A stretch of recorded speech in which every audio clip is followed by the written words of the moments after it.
보겠습니다. 성공자리 이문부침 그랬어요. 성품이 공해서 스스로 이제 벗어나 있다. 우리의 성품은 공해서 이 리자가 이제 벗어나 있다. 이게 이제 불교에서는 이제 출리심 이런 걸 말해요. 그러니까 출리의 공덕, 출리 공덕이 이거예요. 이제 처음 불자들이 절에 왔을 때 일반 불자들에게 부처님께서 곧바로 이 세간에서 떠나라고 얘기하지 않고 이 세간의 분별심, 분별망상에서 떠나는 이 출세간의 공덕을 곧바로 설명하지 않고 시론, 개론, 생천론, 그래서 보시, 계율, 또 이 생천론, 인광보적인 가르침, 이런 낮은 단계의 가르침을 통해서 중생들의 마음을 열게 한 다음에 그 다음에 이제 그 다음 단계로 제욕의 과환, 이 세간에서 막 욕심부리고 집착하고 이런 것들은 다 결국에는 지금은 당장 좋은 것 같지만 결국에는 환이 될 뿐이다, 환난을 가져올 뿐이다. 그렇게 제욕의 과환을 설하고 그 다음에 설하는 게 이제 출리의 공덕을 설해요. 그 다음에 출리 공덕이라는 게 바로 출, 리, 이제 똑같이 출은 벗어난다는 거죠. 이게 세간에서 벗어난다. 출세간 이렇게 말하죠. 이 세간에서는 아무리 붙잡아 봐야 붙잡을 게 없다는 거예요. 아무리 좋은 거를 붙잡아 봐야 그게 좋은 가치가 없다는 거예요. 여기서 세간에서 여러분 세상 지금까지 여러분 나이만큼 살아오시면서 좋은 게 뭐가 있죠? 좋은 게 많잖아요. 좋은 게 많아서 그 좋은 걸 떠나지 못하겠잖아요. 출리, 이게 벗어날 출자, 벗어난다는 거고, 출이, 리도 멀어진다는 거거든요. 이 세간에서 우리가 좋아하는 것들, 내가 그동안 쌓아 모으려고 애썼던 것들, 거기에서 벗어나는 게 진짜 공덕이거든요. 출리의 공덕, 이게 진정한 공덕이거든요. 그런데 아무도 벗어나고 싶어 하지를 않죠. 그리고 이 세간에서 그동안 우리가 취하고 가져왔던 것들이 너무 좋단 말이에요. 돈, 명예, 권력, 지위, 젊음, 건강, 생명, 남들에게 인정받고 대접받고 여행도 가고 삶을 즐기고 노는 거, 이렇게 노세노세 젊어서 놀아 하고 막 신나게 재밌고 즐거운 게 많잖아요. 그러니까 그게 달콤하단 말이에요. 이 세상 사는 게 너무 달콤하단 말이죠. 그러니까 이걸 벗어나고 싶어 하질 않는 거예요. 그래서 세상에서 나를 기쁘게 하는 것들, 나를 달콤하게 해주는 것들을 어떻게든 남들보다 더 많이 끌어모아야 되겠다. 그래가지고 다 취하는 것만 관심 있지 이것에 턱 내려놓고 벗어나는 거에는 관심이 없단 말이죠. 계속 취해왔단 말이에요. 그게 우리 인생이에요. 계속해서 취하는 거예요. 근데 그래서 젊은 사람들은 이 절에 잘 안 와요. 요즘에 젊은 사람들이 막 불교 박람회 온다는 게 불교 박람회 가는 거지. 그죠? 절에 법회하러 오는 게 아니잖아요. 사실은 불교 박람회 많이 간다 해서 왜 절에 많이 갈까 봤더니만 불교 박람회에 법문 들으러 가는 게 아니고 부처님 법을 공부하러 가는 게 아니라 불교 박람회 볼거리가 많대요. 이렇게 아기자기한 무슨 소품 같은 거 있잖아요. 막 예쁜 거, 티셔츠, 단주, 별의별 희한한 아이디어를 가지고 재밌는 걸 많이 만들어 놨나 봐요. 그러니까 불교 박람회 역사가 오래되다 보니까 온갖 각 업체들에서 돈 되는 거, 이렇게 사람들 혹할 만한 것들을 많이 만들어, 나쁘다는 게 아니라 그것도 좋은 방편이 되죠. 그렇게 해서 또 이렇게 이런 인연을 맺게 해주는 좋은 방편이에요.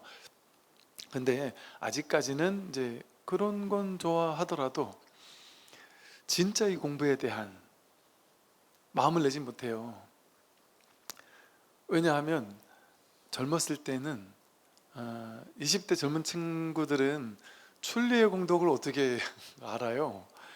왜? 이 친구들은 지금부터 이제 떠날 준비를 해야 되는 사람들이 아니고, 이 친구들은 이제부터 벌어제 끼기 시작해야 될 사람들이거든요. 지금부터는, 지금까지 10대 20대는 내가 나중에 회사 취직해서 돈을 많이 벌기 위한 준비 과정이었단 말이에요. 뭔가 소유를 늘리기 위한 준비 과정으로 10년 20년 공부를 했잖아요. 그래서 이제 공부 시커내가지고 이제 내가 배운 공부 가지고 이제 나가서 내가 드디어 이제 세상에서 돈을 벌어 볼리라, 회사에 취직해 보겠다, 회사에 취직해서 돈과 명예와 이런 것들을 얻어보겠다 하고 시작하는 사람들이란 말이에요. 아직 20대는. 그러니까 이제 뭔가 쌓는 게 즐겁게 시작할 때란 말이에요.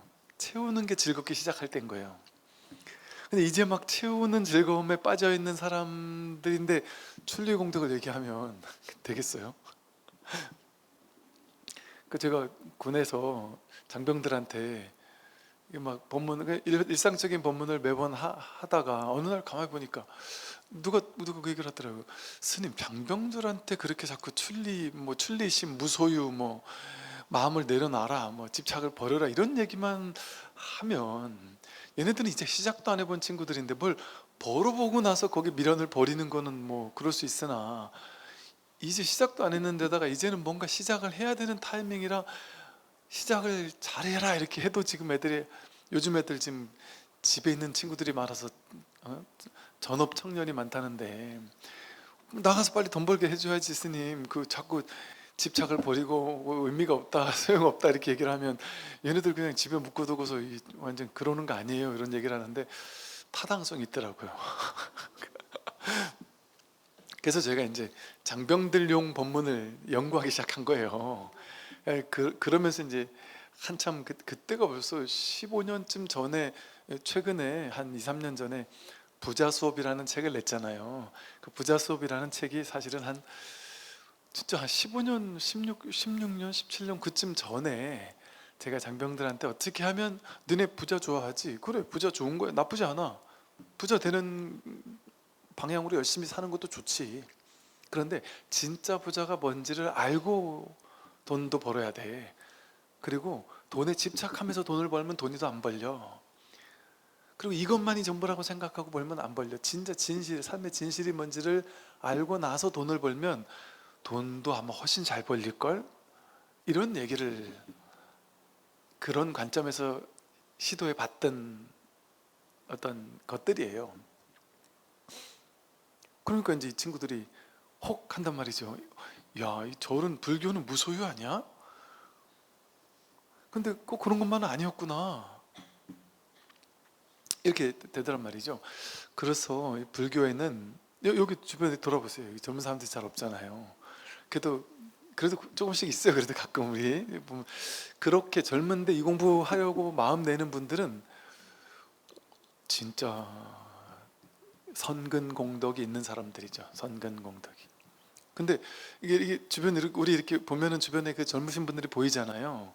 그 저는 이렇게 젊으신 분들이 보이잖아요. 그래서 희한하게 우리 절에는 젊은 분도 많다, 그렇게 생각을 했어요.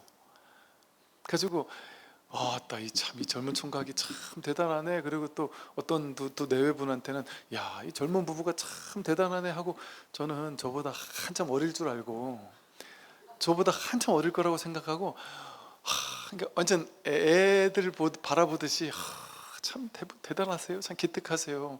어쩜 이렇게 젊은 부부가 이렇게 열심히 하시고 이렇게 같이, 아이고 참 어찌 이렇게 절에 와서 법문도 듣고 이럴 생각을 했고, 절에 와서 또 막 봉사도 해주고 그러시길래 너무 기특하다고, 이렇게 약간 어른이 기특하게 애들한테 얘기하듯이 너무 대단하세요 이렇게 얘기를 해줬었거든요.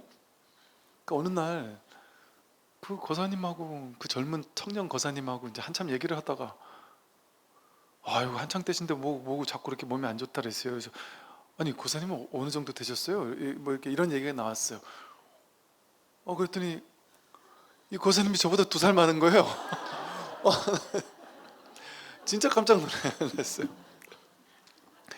그러니까 제가 이제 여기 또 젊으신 분들이 계신다 그랬잖아요. 그분들이 젊지 않을 수도 있어요. 아니 젊다고 생각했는데 가만 보니까 젊지 되게 젊어 보이는 분들이 요즘에 너무 많으시더구만요. 뭐 이게 쓸데없는 소리를 했고요. 그런데 젊으나 늙으나 사실은 이 공부가 진짜예요. 근데 이 나이가 들면서 이 공부에 더 관심이 있는 이유가 이제 이 출리의 공덕이 이해되는 나이거든요. 왜냐하면은 일단 출리 세간에서 벗어나려면 일단 세간에서 막 모으는 게 신나는 사람은 아직 벗어날 때가 안 된 거잖아요. 근데 젊었을 때 모으는 거 시컨 해봤고 이제는 하나씩 놓는 나이가 되면 회사에서도 잘리고 몸도 건강한 게 이제 좀 없어지고 조금씩 조금씩 이제 이 세간에서 내가 애지중지하면서 붙잡았던 것을 조금씩 내려놓을 나이가 되면 삶이 저절로 이렇게 좀 순리가 되잖아요. 그런 사람이 속마음이 어떠겠어요? 아, 나는 이제 세상에서 밀려나는구나. 이제 젊은 친구들이 그 자리를 차지하고 나는 이제 뒷방 노인네처럼 밀려나는 때구나. 이제 벌어놓은 돈도 이제 까먹어야 되는 나이구나.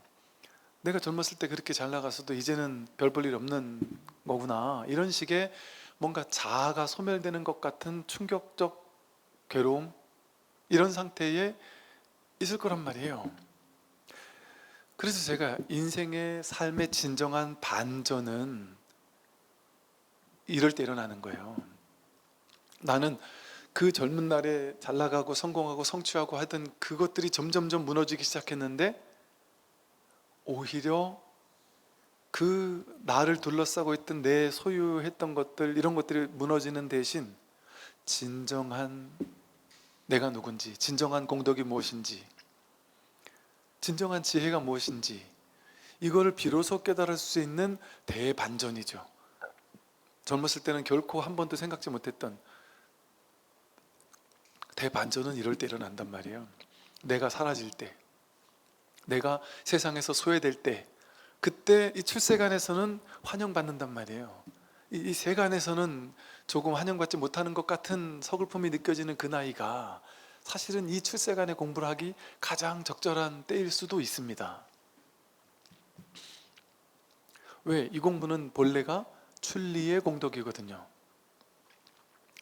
이 세상에서 벗어나서 출세간에 이르는 공부란 말이죠. 그리고 분별망상에서 떠나는 공부란 말이에요. 출리하는. 그리고 그것이 진짜 공부예요. 근데 젊었을 때는 자신이 아상이 취하고 있는, 아집으로 취하고 있는 게 너무 많으니까 이 출리의 공덕에 관심을 가질 여지가 없는 거예요. 여가가 없는 거예요. 여유가 없고. 그래서 사실은 이렇게 나이가 들면 들수록 지혜를 모르는 사람들은요, 이 공부를 모르는 사람들은 나이가 들면 들수록 점점 더 정신적으로 뭐랄까 이렇게 좀 힘들어지고 고독해지고 외로워지고 좀 황폐해지고 그래요. 그걸 아는 게, 이게 젊은 사람들은 그냥 일 때문에 정신없이 바빠가지고 회사에서도 성공해야 되고 할 일이 많잖아요. 그러니까 막 정신이 없어요. 보살님들도 젊었을 때는 애들 키우느라고 막 전쟁통이잖아요. 그리고 애들 뒷바라지하고 막 계속 신경을 쓴단 말이에요. 그러니까 정신이 없어요. 근데 제가 탁 깨달은 게, 그 젊었었던 보살님, 거사님 두 분 다 젊었을 때 그렇게 성공하려고, 진급하려고, 돈도 벌려고, 집도 하나 얻어보려고, 자식들 성공시키려고, 좋은 대학 보내려고 막 그렇게 기를 쓰고 노력하면서 완전 팔딱팔딱 튀는 사람들처럼 정말 에너지를 다 해가지고 젊은 날을 보내던 분들이, 깜짝 놀란 게 뭐였냐면, 그렇게 젊었을 때 막 거사님들은 군에서 승진하려고 진급하려고 막 기를 쓰잖아요. 보살님들은 또 거사님 군에서 열심히 해서 넌 진급해라, 나는 애들 잘 키워가지고 애들 뒷바라지 잘해서 내 학교도 잘 보내고 최선을 다해볼게. 어쨌든 그렇게 콜라보로 열심히 한단 말이에요. 두 분 다 에너지를 가지고. 그래서 애가 성적이 떨어질 때 확 다운됐다가 또 올라갈 때 또 기분 좋았다가 온갖 에너지를 거기 다 쓴단 말이에요. 그래서 에너지가 떨어질 때가 잘 없어요. 그런데 이제 신기하게도 보살님들이 남편 진급 시킬 만큼 다 시켜가지고 장군을 만들었어요. 그리고 자식들 좋은 대학 다 보냈어요. 그리고 자식이 이제 학교 가가지고 이제 집에 별로 오지도 않거나, 그 용돈만 보내주면 되지 뭐 별로 올 필요는 없거나, 아니면 이제 스스로 취직까지 해가지고 이제는 더 이상 엄마의 케어가 필요하지 않는 나이가 돼가지고 자식들도 잘 성공해서 떠났어요. 남편도 성공해서 좋은 위치에 가 있단 말이에요. 그러면 언뜻 생각하기에, 우리 생각에, 야, 저거 살리면 드디어 평생에 꿈꾸던 모든 것을 다 이루었구나. 그럼 이제 뭐만 남았어요? 너무나 행복한, 이제 더 이상 나는 이제 누구 뒷바라지 안 해도 되니까 이제 행복을 느끼고 누리고 만끽하면 되잖아요. 그리고 이제는 남편이 돈도 많이 벌어다 주니까 또 자식한테 얽매이지 않아도 되니까 시간도 많고 돈도 있어요. 여유도 있어요. 그러니까 이제는 인생 놀자 하면 되잖아요. 노세노세하고 신나게 느끼고 누리고 만끽하면서 삶을 즐기면 되잖아요. 지금까지 못 즐긴 거 이제부터 즐기면 된단 말이에요. 그런데 놀랍게도 그때 즐기는 분이 있는 게 아니라 그때부터 갱년기가 시작되는 거예요. 그전엔 갱년기가 올락말락 하다가도 애 뒷바라지 해야 되는데 지금 정신이 내가 거기 꽂혀 있는데 갱년기 올 때가 어디 있노 하고 갱년기가 잠깐 미루고 있는 거예요. 이제 내가 나갈까 말까 하다가 해도 이 아줌마가 보니까 애들도 그렇고 막 바쁘고 정신 없으니까, 그러니까 못 나가고 있다가 이제 모든 걸 다 이루고 나니까, 이루고 나면 한 달 기쁘겠죠. 자식 남편 승진하고 나면 한 달 기쁘대요. 한 달. 뭔가 다 이루고 나면 한 달 기쁜, 여러분 집 20평 살다가 30평 이사 가고 나면 어때요? 한 달쯤 기쁠 거 아니에요. 근데 한 달 지나도 맨날마다 기쁘진 않잖아요. 이제 그게 기본이 돼버리지. 그러고 나서 이제 더 이상 할 게 없잖아요. 할 게 없으니까 갑자기 우울해지기 시작하는 거예요. 처음에는 막 신난다고 막 놀러도 가고 친구 만나 뭐 놀기도 하고 막 다 해보는데 한 번도 뭘 해봐도 별 재미가 없단 말이죠. 그래서 그런 분들하고 상담을 해봤는데 제가 무기력감을 느끼더라고요. 내가 안 되는구나. 어떤 말을 해도 안 먹히는 사람이 있구나. 제가 별 얘기 다 해봤거든요.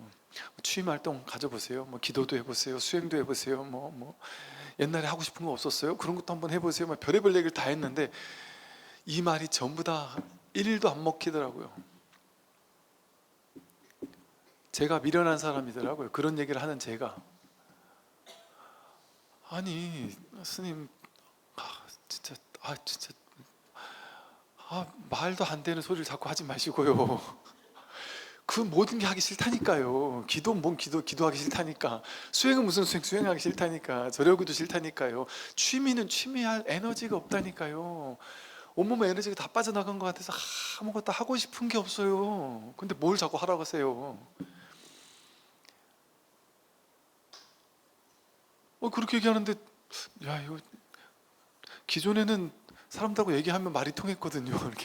이게 뭐 이것 좀 해보세요, 저것 좀 해보세요. 그렇게 해볼까요? 그렇게 해볼까요? 이러는데 이분은 뭘 자꾸 하라느냐고. 그리고 그런 모든 걸 다 하기 싫고, 그럼 내려놓으세요. 그래도 참나, 뭘 내려놓으냐, 뭐 또 이렇게 자꾸 그러시니까 이게 이렇게 되니까 이거 뭐 어떻게, 이럴 때가 있구나. 사람들이 살다 보면 이럴 때가 있겠구나. 그럴 때가 있을 법해요. 누구나 그럴 수 있어요. 그때 이러면 정말 얼마나 무기력감을 느낄까? 정말 인생이 얼마나 재미가 없을까? 그런 인생이 이제 나이가 들면서 올 수 있단 말이에요. 그런데 그래도 뭐랄까, 이제 나이가 점점 들어가면서 더 할 것도 없고 뭐 더 즐거운 것도 없고 재밌는 것도 없고 뭐 뭔가 이렇게 에너지가 없을 수 있잖아요. 그런데 이 공부를 만난다면, 이 마음 공부를 만난다면, 이 출리의 공덕을 만난다면 이거는 재미가 없을 수가 없어요. 일단 여기에 콱 막혀버리면, 이 문제 해결하지 않으면 내가 안 될 것 같은 그 하나의 화두에 탁 사로잡혀 있으면, 내가 풀어야 할 과제가 있는데 이걸 풀지 못했으면 여기 콱 막혀있게 된단 말이에요. 이 공부에. 그리고 이 공부 한번, 이 자리에 대한 한번 알아차림이 있고 나더라도 그때부터는 오히려 더 재밌죠. 삶이 재밌죠. 인생이 즐겁죠. 그러면서 계속해서 이 공부할 수 있는 어떤 동력이 유지된단 말이에요. 이 공부는 하면 할수록 점점 더 뭐랄까, 이 세간적으로 얘기를 하면 공부를 하면 할수록 점점 더 좋아지거든요. 왜냐하면 처음에는 좀 이렇게 한번 확 축 다운될 수도 있어요. 왜냐, 한 소식 하기 전까지는, 내가 누군지에 대한 안목이 한번 밝혀지기 전까지는 깝깝하고 답답하니까, 막 모르겠으니까 힘들잖아요. 왜 남들 다 아는데 난 모르겠지? 왜 이걸 모르겠지 할 때 그 깝깝함 속에 버티는 시간이 필요해요. 그걸 선에서는 한겨울에 이 추운 날씨 있잖아요. 추우니까 옛날 사람들 같으면 추우면 얼마나 막 힘들겠어요. 그 춥고 힘든, 아무것도 변화가 없는 것 같은, 꽃이 앙상한 나뭇가지만 있잖아요. 한겨울 내내 하나도 변하는 것 같지 않잖아요. 꽃이 필 기미도 안 보이잖아요. 그냥 계속 겨울 속에 그냥 깝깝하게 있는 거잖아요. 그냥 움츠린 상태로 있는 거잖아요. 조금씩 나아지는 게 안 보이잖아요. 겨울에는 옷밑 트는 게 안 보이잖아요. 이와 같이 선에선 그래요. 한겨울 추위를 묵묵히 이겨내지 않고서야 어떻게 봄이 왔을 때 매화 향을 느끼고 매화꽃을 피워낼 수 있겠느냐. 그 한겨울에 공부가 한치도 나아가지 않는 것 같고, 앙상한 나뭇가지밖에 없어서 내가 가진 게 아무것도 없고 공부한 게 아무것도 없는 것 같고 깨달음이 하나도 없는 것 같고, 그냥 뭐 아는 것도 없고 모르는 것도 없고, 정말 내가 이렇게 갑갑하고 답답해서 퇴전하고 싶고, 이 공부 더러워서 때려치고 싶고, 이런 한때를 보내야 되는 거예요. 그 한때를. 그건 누구나 그거는 거저 건너뛸 수가 없는 거예요. 누구나 그 콱 막힌 한순간을 반드시 보내야 돼요. 그런데 여러분, 어떤 분들이 한숨 막 쉬면서 저한테 와가지고, 스님 제가 진짜 도대체 언제까지 그 갑갑한 시간을 보내야 됩니까? 도대체 저는 이걸 모르겠는데 언제까지 이걸 보내야 돼? 제가 벌써 공부한 시간만 해도 벌써 얼마예요? 그랬더니 벌써 이거 공부한 시간만 해도 어떤 분은 6개월이라고, 어떤 분은 1년이라고, 어떤 분은 2년이라고, 이렇게까지 오래 공부를 했는데도 이렇게 그냥 깝깝하기만 한데 이 공부 되는 거 맞습니까? 하고 물어본단 말이에요. 그 짓거리를 선방에 다니는 스님들은 30년 하고 40년 하고 50년을 해도 안 되는 분들도 계신다니까요. 선방에서 그거 하고 있는 거 아니에요? 화두 들고 있는 거 아니에요? 화두 들고 있는 게 이게 한번 화두가 해결 안 됐다는 소리거든요. 그거 평생 30년을 한단 말이에요. 스님들이 보통 훌륭한 수행자라고 유명하다고 알려져 있는 훌륭한 스님들이, 보통 스님들이 어디 주지 나가고 이럴 때 보면 뭐 30안거 성만, 뭐 정말 많이 하신 분들은 50안거 이러잖아요. 안거 1년에 2번 한단 말이에요. 30안거면 15년 했단 소리예요. 15년, 뭐 50년 했다 해도 한 20년, 뭐 25년 이렇게 했단 말이에요. 그렇게 오랫동안 화두 붙잡고 아직도 해결 못한 스님들이 많이 계시겠죠. 근데 6개월 보면 열심히 들으면 아무래도 안 돼요. 그럼 언제까지 도대체 해야 돼요? 이거 언제 끝나는 거예요? 이렇게 깝깝해하는 분이 계신단 말이에요.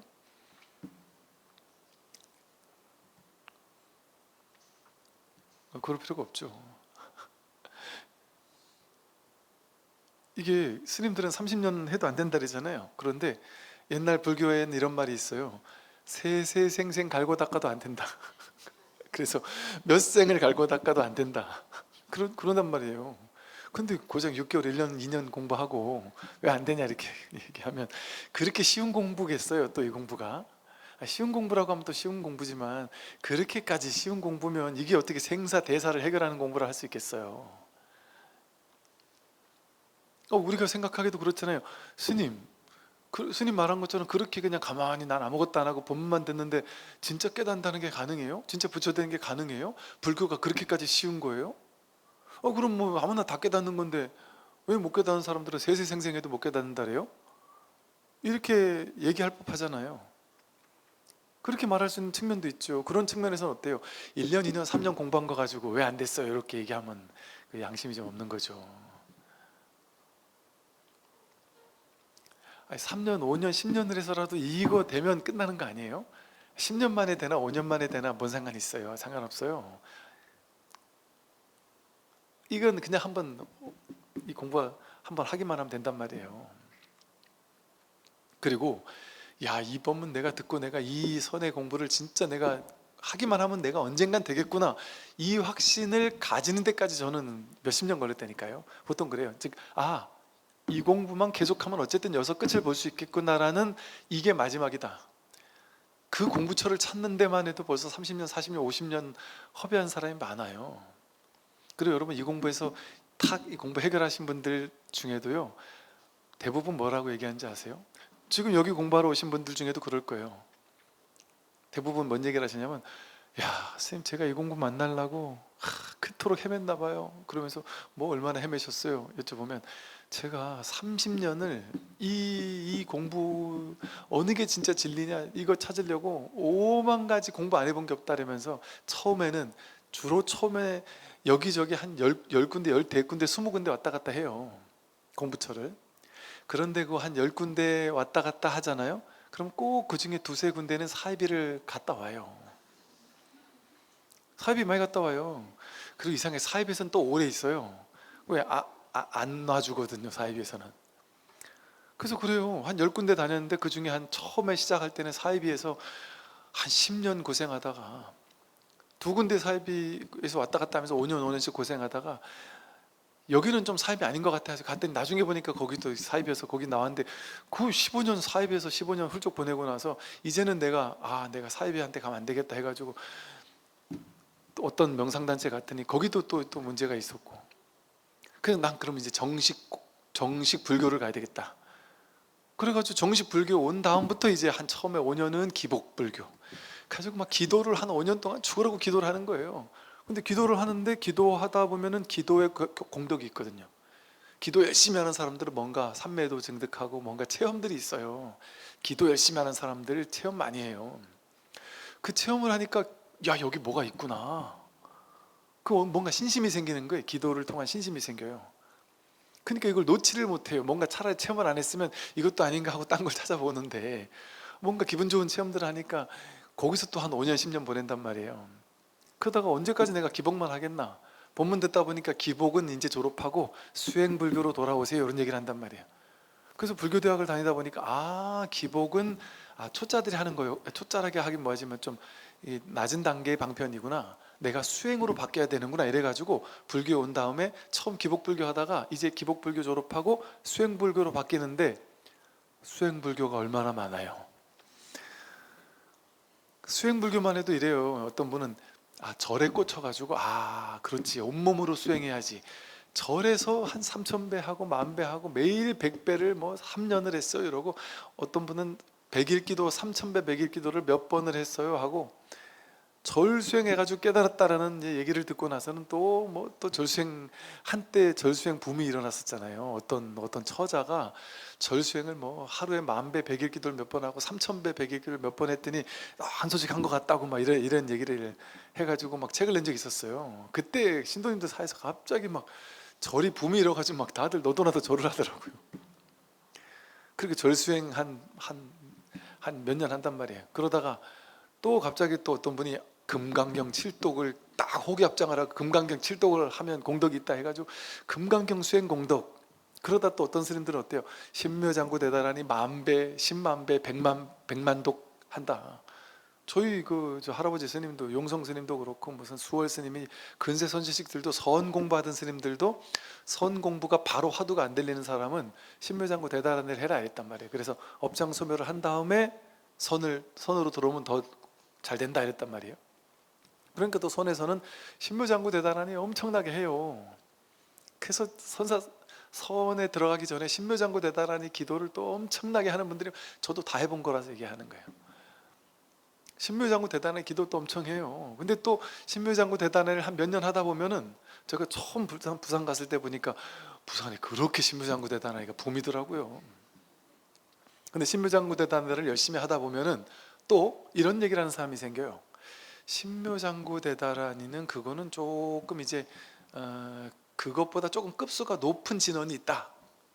뭔데요? 광명진원. 이게 법신 부처님의 진원이다. 이게 광명진, 이게 진짜 공덕 있는 진원이다. 그래가지고 막 또 때로는 또 막 강명진원이 인기예요. 막 그냥 저희 또 은사스님 같은 경우는 그러셨거든요. 한때 이렇게 방편을 줄 때 그랬어요. 신도님들 근기에 맞춰서 다른 진원을 주셨어요. 항상 진원집을 이만한 걸 들고 다니셨어요. 아픈 사람에게 아픈 사람한테 병 낫는 진원, 뭐 사기당한 사람한테 이런 진원, 또 뭐 무슨 병이 있는 사람 이런 진원, 진원이 상황마다 다른 진원이 있거든요. 그게 기가 막히게 방편으로 좋아요. 그러면 그 진원에서만 벌써 몇 년 보내야 돼요. 그러다가 또 이제 보니까 연불을 통해 깨달은 스님이 있다더라. 연불이 최고인가 보네. 그래서 이제 연불이 또 붐이었어. 연불은 시대적으로 붐이 많았지만 연불 다 단체들이 많았단 말이에요. 그래서 또 이 연불 저 연불 관세음보살 연불을 막 계속 한단 말이에요. 관세음보살 찾아라. 관세음보살이 공덕이 얼마나 많다 그래요. 그래서 막 관세음보살만 부르면 관세음보살 보문품 공부해 보세요. 관세음보살 보문품만 읽으면 막 온갖 괴로운 거에서 다 해방시켜 준다고 나온단 말이에요. 그래서 관세음보살 그렇게 찾다가 나이 드신 분들은 이제 또 지장보살로 갈아탔다가 그것도 그렇게 계속 하다 보면 또 어느 절에서는 그렇게 얘기를 해요. 야, 너 상식적으로 생각을 해봐. 너 보살이 급이 세, 부처가 급이 세. 너 보살 연불할 거야, 부처 연불할 거야. 왜 곧장 가야지? 왜 그래 돌아가는 길을 택해? 보살 연불하지 말고 부처님 연불해. 그래가지고 또 석가모니불도 하다가 뭐 아픈 사람들은 또 약사의뢰불도 했다가 그러다가 이제 결국에 이런 얘기를 한다면 최종적으로 최고의 부처님은 아미타 부처님이다. 그것도 아미타 부처님 연불도 몇 년을 한단 말이에요. 이런 방편들이 뭐 좋다 나쁘다 뭐 이런 얘기가 아니라 어떤 수행을 하고 어떤 방편을 하더라도 이 공부의 법에 대한 안목을 갖추고 그걸 방편으로 방편인 줄 알고 방편으로 쓴다면 연불도 선이 돼요. 진원도 선이 돼요. 모든 것이 깨달음으로 가는 길이 될 수 있어요. 근데 제가 지금 말씀드리는 건 그 겉모습의 수행만 보고 하는 사람을 말하는 거예요. 겉모습의 수행만 보고 하는 사람, 수행의 모양만 따라가는 사람을 얘기를 하는 거예요. 그러다 보면 그렇게 수행불교에서 또 몇십 년을 보내요. 근데 그렇게 몇십 년을 제가 보내고 나서 다시금 되돌아와가지고 이 선의 종지에 대해서 눈을 뜨는 일이 있으면서 얼마나 정말 환희심이 난지 몰라요. 제가 그때 다 깨달아서 그랬던 게 아니고 깨닫지 않았어도 내가 이제 더 이상 헤맬 필요가 없겠구나. 그 사이에 또 제가 뭐 이것저것만 본 게 아니고 불교 바깥에 뭔가 또 도가 있나 싶어서 힌두교 관련된 성인들, 뭐 서양에서 성인들, 뭐 온갖 오만 뭐 희한한 것도 다 봤었고 잠깐이지만 또 그 사이에 보면은 별 희한한 그 영적 영성 관련된 단체가 엄청 많아요. 무슨 차크라가 어쩌고 무슨 뭐 또 무슨 뭐 뭘 소멸시켜야 된다래고 뭐 무슨 정화를 해야 된다래고 뭐 온갖 것 하는 데가 많아요. 제가 우리 저 옛날에 전라도 절에 있을 때 우리 동네에 희한하게 처음 들어보는 명상단체인데 거기 그렇게 많은 사람들이 막 열광을 하고 그 명상단체를 가서 뭐 하냐 물어보면 명상을 한대요. 대충 들어보니까 불교 명상 비슷한 걸 하는 것 같아요. 그래서 와 저렇구나. 그래서 좀 뭔데 저렇게 사람들 많이 가나 해서 나도 한번 가볼까 이런 생각도 해봤었거든요. 뭔지 모르는데 왜 저리 많이 가나 싶어가지고 처음 보는 건데 나중에 알고 봤더니 거기가 사이비 명상단체여가지고 거기 가가지고 엄청 문제를 일으키고 그 교주가 막 엄청나게 삿된 그걸 한 이런 데도 엄청 많더라니까요. 그러니까 그렇게 수많은 사람들이 엄청 많은 공부처를 돌고 돌아와요. 근데 다행히도 한 서너 너댓 군데만 돌아가지고 한 10년 만에 오는 사람은 복이 많은 사람이죠.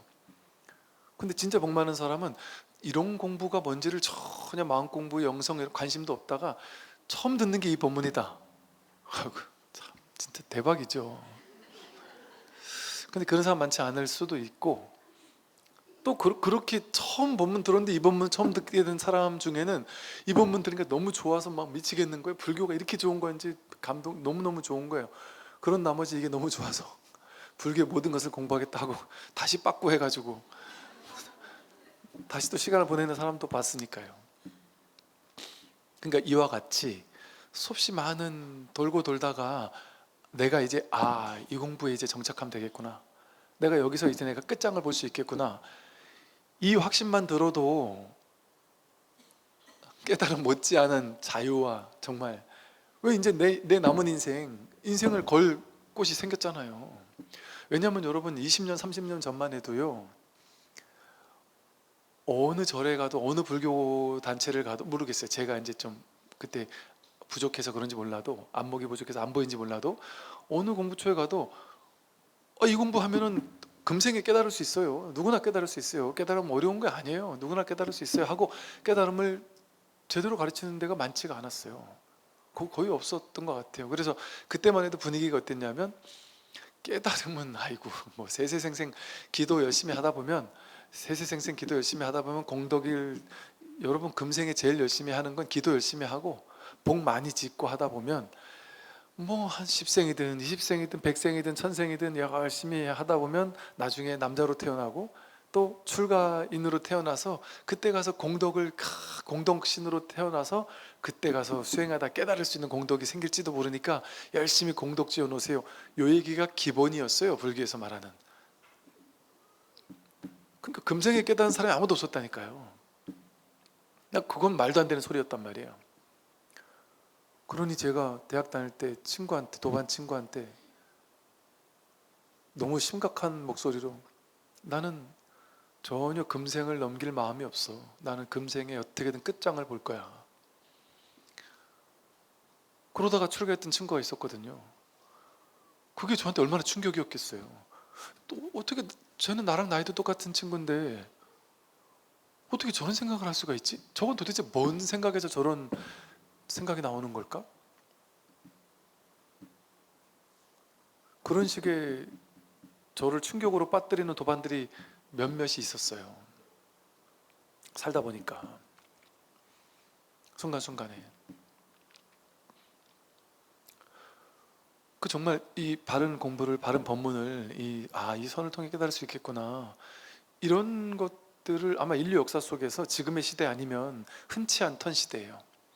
옛날 같으면 이렇게 육조 스님이나 이런 걸출했던 스님들이 지금 보니까 역사 속에 많이 있지만, 이분들이 시대가 달라요, 살아계시는 시대가. 그러면 같은 시대에 이런 분을 만난다는 건 하늘의 별따기와 같았단 말이에요. 부처님을 만나는 거 하늘의 별따기와 같죠. 그러니까 불가능한, 여러분이 이 스님이 중국 어디 가면은 육조 스님이 계신다더라 이렇게 알았어요. 알면 여러분이 신라시대 고려시대 사람이에요. 그럼 여러분 갈 거예요? 다 그때 비행기도 없고 아무것도 없는데, 여러분이 스님도 아닌데 그 다 때려치고 그분 찾아갈 수 있겠어요? 그런 소문이 들린다 해도? 주소지도 모르는데요? 썰만 들었지? 못 간다니까요. 공부 못 한다니까요. 그러니까 지금의 시대가 얼마나 좋은 시대인지를 정말 입이 닳도록 말을 해도 부족해요.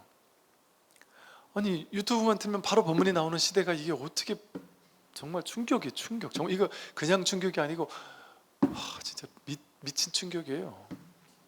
제 20년 전에 정말 눈이 번쩍 뜨이는 법문 하나, 그거 하나 수십 번 들으면서 얼마나 기쁜데, 그게 법문이 이제 늘어져 가지고 잉 하면서 법문을 하는데 세상을 잃은 것 같은, 내가 왜 그걸 복사할 생각을 안 했을까 하면서 되게 충격이었던 기억이 있어요.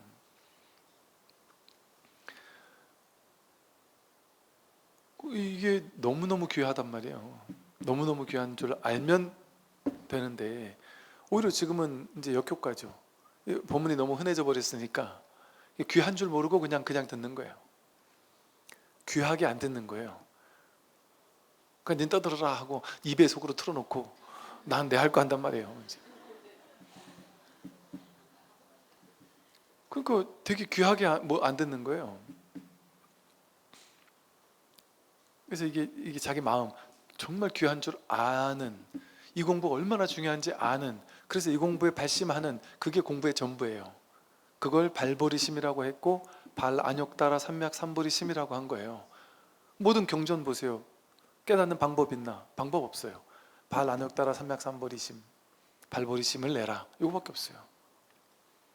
왜? 그게 전부니까요. 그 마음을 가지고 부처님 본문을 듣든 경전을 보든 어록을 보든 하면 깨달을 수 있단 말이에요. 그래서 옛날에 스님들은 엊그제 육조단경 보다 보니까 영가 현각 스님 경전 공부를 하다가 아무 소식이 없었어요. 그러다가 너무너무 못 깨달으니까 너무 깝깝하고 답답한 나머지 그냥 경전을 막 보다가 발버리심이 꽉 찼을 때쯤 유마경을 탁 보는데 유마경을 보다가 문득 깨달았단 말이에요. 발버리심만 익어가면 경전을 보다가도 깨달을 수 있어요. 근데 이게 어떤 시간이 필요하냐면요, 근데 왜 우리는 경전 보다가 못 깨달을까요? 제가 지금 보니까 어떤 일이 있냐면요, 제가 옛날에도 저 경전 다 봤죠. 근데 그때는 경전을 도대체 뭘로 봤는지 모르겠어요. 지금 생각하니까 어떻게 경전을 봤냐 하면 100% 머리로 본 거예요. 경전을 머리로 봤고, 이걸 어떻게든 이해가 안 되더라도, 체험이 안 되더라도 가슴으로 소화시키려는 의도, 의지, 내가 이걸 깨달아 보겠다는 의지. 그래서 이 가르침이 2500년 전에 부처님이 했던 얘기겠지 이렇게 듣는 게 아니고, 지금 내 얘기로 듣고, 이 얘기가 도대체 지금 나에게 어떤 얘기인 거지? 부처님이 지금 나에게 하는 얘기인데, 그렇다면 지금의 내가 여기서 어떤 걸 흡수해야 되는 거지? 이게 지금 나를 어떻게 깨닫게 하는 거지? 이건 분명히 나를 지금 여기서 깨닫게 할 수 있는 한 구절인데, 이걸 내가 소화가 안 되니까, 소화를 못 하니까, 이게 가슴으로 확 소화가 안 되니까 여기서 내가 깨어나지 못하는 거지. 이런 정신으로, 이런 마음으로 그 한 구절을 공부를 했어야 되거든요. 한 번도 그렇게 공부를 안 했던 것 같아요. 지금 생각해 보니까 학교 다닐 때, 경전 볼 때 경전의 내용 따라가고 의미 따라가고 개념 따라가면서 그 이해만 하려고 애썼던 거예요. 그러니까 경전 공부 10년 20년을 한들 1도 효과가 없이 공부를 했던 거예요. 지금 보니까 그래요. 그러니 그게 무엇을 의미하는지 아세요? 그게 2500년이라는 불교 역사 동안 대부분의 스님들이 그러고 공부했다는 소리일 것 같아요. 제가 그랬던 것처럼.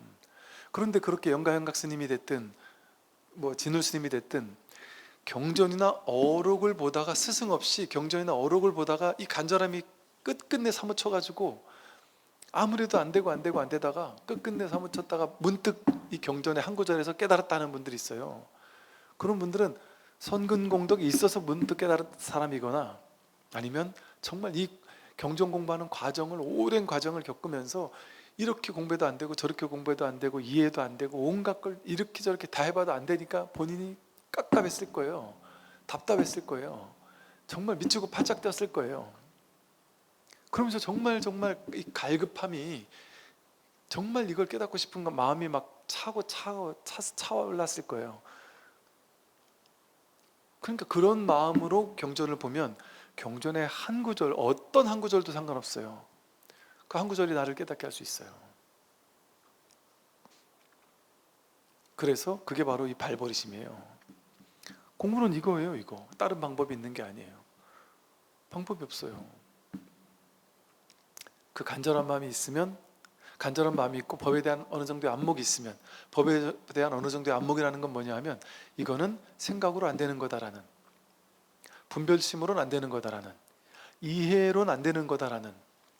근데 이해로 안 되는데, 여러분 어떤 문제 풀 때 이해해서 문제 풀잖아요. 이해는 안 되는데 문제 풀린 적 있나요? 한 번도 없잖아요. 그러니까 이 공부가 낯선 공부에, 한 번도 안 해본 방식의 공부인 거예요. 한 번도, 여러분 그 어떤 수능 공부나 중간고사 기말고사에서 한 번도 보지 않았던 유형의 문제를 만난 거예요. 난생 처음. 공부해서 풀어야 되잖아요. 모든 문제는 머리로 이해하고 공부해서 풀어야 되잖아요. 근데 그러면 안 되는 거예요. 아니면 몸으로 열심히 운동하다 보면 그 운동 실력이 올라간다든지 그렇게 할 수 있는 거잖아요. 그게 안 되는 거예요. 그게 콱 막히는 거란 말이에요. 공부는. 이런 건 난생 태어나서 듣도 보도 못한 공부에 어떻게 문제를 줘놓고 문제를 해결하라고 하는데 머리로 안 된다, 생각하면 안 된다, 이해도 안 된다, 열심히 노력해도 안 된다, 방법 써도 안 된다. 어쩌라는 거예요? 손발이 꾹꾹 묶인단 말이에요. 우리가 뭐 쓸 때 보면 손으로 열심히 하는 건 발로 뭐 열심히 뛰어다니든지 해가지고 열심히 하잖아요. 그러니까 손발이 꾹꾹 묶인다는 말이 그 말이에요. 어떻게 해도 안 된다고 하니까